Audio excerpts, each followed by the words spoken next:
Okay, so let's look at this problem here on slide number 9. It says write a program, a simple program that might be used inside a police speed camera.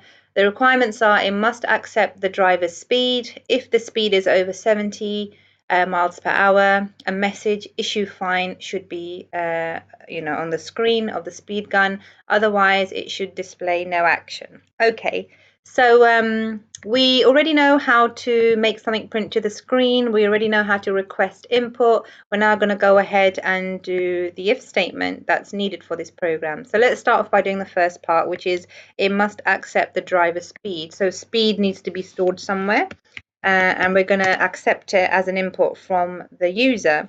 So a standard input would be like this. Oops, not input, that doesn't make sense. Input. And then we have some sort of prompt, so we might just say enter speed. Okay, but because it's a number, it's an integer that we're going to be comparing against certain values here, we need to make sure that Python recognizes it as an integer. So that's why we put int around the input statement. Don't forget your second bracket. Okay, so speed equals integer input to the prompt enter speed. Okay, and now we go ahead and do the if statement. If the speed is over 70, a message issue fine should appear. Okay, so if lowercase speed is equal to 70. Oh, have I done that? Sorry, I've got the other example in my head. Sorry. If the speed is more than 70, then print. And what's the message? Issue fine. Okay. Otherwise, it should display no action. So we have to do our else. So remember, the else is in line with if. They're in line with each other. Okay. And it's the prints that are indented. So if it's not more than 70, then print no action. Okay. We want it exactly the same, then we can just do capital A. There we go.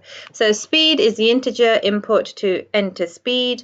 If the speed that's just been entered is more than 70, then print issue fine. Otherwise, print no action. All right, let's go ahead and run that. Let's see if it works.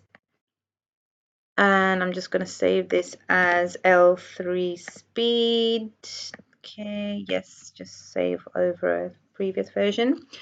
Okay, so let's have a look. Enter speed. Let's actually enter 70.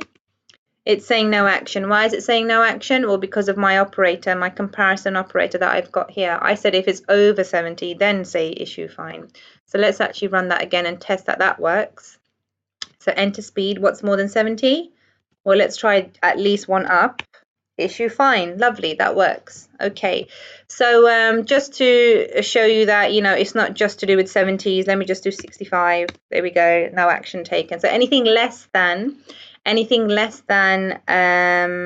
well, we got 71 in this case, it would be, wouldn't it? Anything less than 71 will be no action. So from 70 downwards, it will be no action. Okay. That's all right. That's pretty straightforward. If you want to make the opening statements to the program more user friendly, then you can do. So, for example, you can do something like this: "Welcome to the speed checker program" or something. Yep, you can do that. You can do stars if you want to do your stars, whatever. It's fine. Okay, let's move on to the next part of this. This slide is saying your evidence, so go ahead and screenshot your evidence, and you can just put a couple of lines explaining what the code is doing. The ELIF statement, so we've done if and we've done else, so what is this ELIF statement? So it says here, the first bullet point, if gives you two options. Yes, it gives you if and it gives you else. Okay, so if gives you two options. ELIF stands for else if, and this gives you more options. So you can use it many times as you like, depending on how many possible outputs you want. So when you've only got two outputs, then it's fine to use if and else. But when you have more than a possible two outputs, then that's when you start using something called ELIF. So you can see in this example, if grade is more than or equals to 80, then print distinction.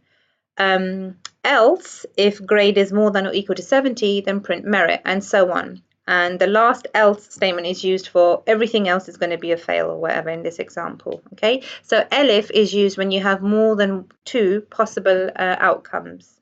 Okay, so let's go ahead and see how we can change our program to include ELIF. Add an ELIF statement to the speeding program. issue a warning between 70 and 75. Only issue a fine for over 75. So only issue a fine, beg your pardon, for over 75. So let me just change that straight away. So if speed is more than 75, then print issue fine. So now we have a ELIF. We have an ELIF. ELIF speed.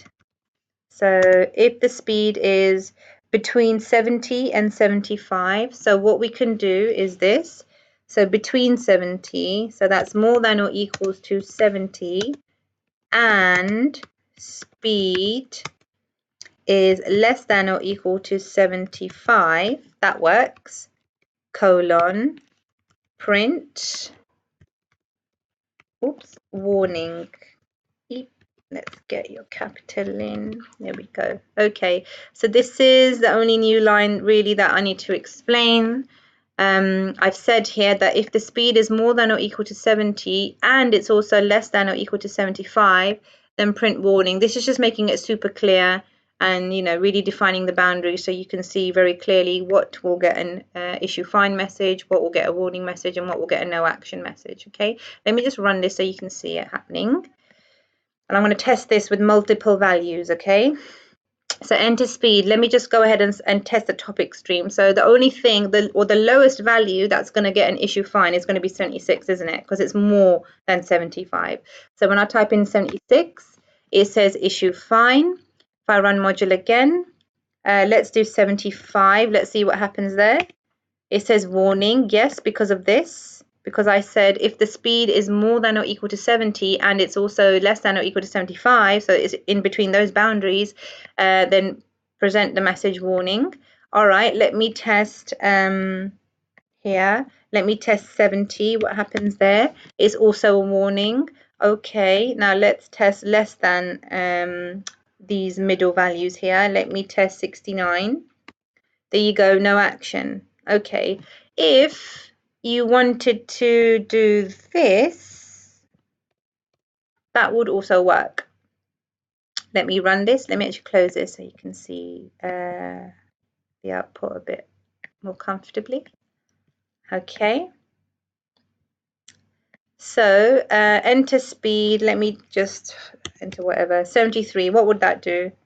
Would that issue fine? Would that give a warning? Would that give no action? 73. It would give a warning because it's in between here and here, so it doesn't reach this condition yet. That's why it's here, but it is more than 70, so that's why it's not going to say no action. So let me go ahead and just do another example. Enter speed, right? Let me actually do 75. What will that make print on the screen? What will 75 make print on the screen? Is it going to be issue fine or warning? Let's go ahead and press enter. It will be warning, yes, because it hasn't reached that yet. Okay, so this actually works. You don't have to have the other extra long statement that I had. It's more user friendly, I guess, and it's making very clear the boundaries, but it's not actually needed. So this is like the simplest program that will make your extension of your speed program work. So Python actually works in a logical fashion. It will read each of the condition statements as soon as the value has met the condition, or as soon as the condition is true, it will just print the statement. That's why it's quite important when you're writing your if statement that your numbers or your conditions are in a certain order. Now, obviously, if you're testing a number, it would make sense that you start from the upper extreme and then you work downwards. If I had first, if I swap these two around, it will make a difference. It will make a difference. Let me show you what difference it will make. Let me change this around. So that's going to be my more than or equals to 70, and this is going to be my more than 75. So let me go ahead and run this module. So it's going to say enter the speed. Let me type in actually, it won't because of my 70. Okay. Actually, let me change my program again because I want you to see this. I need to have you see this work. Okay, I've just changed my program and it says if speed is more than 70, then print issue fine. Actually, let me swap these around as well. Fine. Fine as in you got a fine, not fine as in it's okay, you can speed. Here we go. Let me just do it this way. So if speed is more than 70, then print warning. But if the speed is more than 75, then say fine or issue fine. Let me just make that clearer. Issue fine. Let me tell you why this is not going to work. It's not going to happen, even though the print statement might match the actual condition, even though it might match, but it won't work. Let me have this fresh for you guys. Run. Here we go. Okay. Okay, so enter the speed. So let me enter 95 miles an hour. There you go. So obviously I've said here that, okay, if it's more than 75, then you've got to issue a fine, right? So that's why 95 really should be only issuing a fine and none of the others. If I press enter, it's given a warning. Why? Because of, what I had up here. So Python saw that that condition was met. It was met, and therefore, it printed the corresponding print statement for it. So you've got to make sure, A, that you've got things in the right order, B, you're using the right comparison operators, and C, most importantly, you're testing. You are testing your code to make sure it actually works and makes sense, okay? So this program should actually start off with the upper extreme. So if it's more than, let's say, 75, then you've got to issue a fine. Then you can say if it's more than 70, let's do more than 69 because it was from 70, wasn't it? That you get a warning. That would make sense, wouldn't it? Yes, it would. Okay, so you can actually have like the same outcome but slightly different solutions, but as long as the solutions make sense and they're right, obviously that's quite important. And then you got more action, then you got no action, not more action. No, that doesn't make sense. All right, lovely. Okay, so I hope that's all right. I hope that's clear. I am glad I went through this extra stuff because you also might be thinking, I don't have to have it exactly the same way Miss is doing it. I can have a slightly different solution, and you absolutely can. You can have a slightly different solution, and the outcome will be behaving the same. It will be the same way as what we want, given the exercise or the task that you're given. Okay, so once you've done your program, get your evidence here, and then you can troop on with the worksheet. Okay, excuse me. The worksheet asks you to come up with your own algorithm. So at the very least, just get your statements ready, and then you can try and figure out how will I write my program, which includes an if statement to actually show it working. So good luck for that. If you have any questions, please let me know.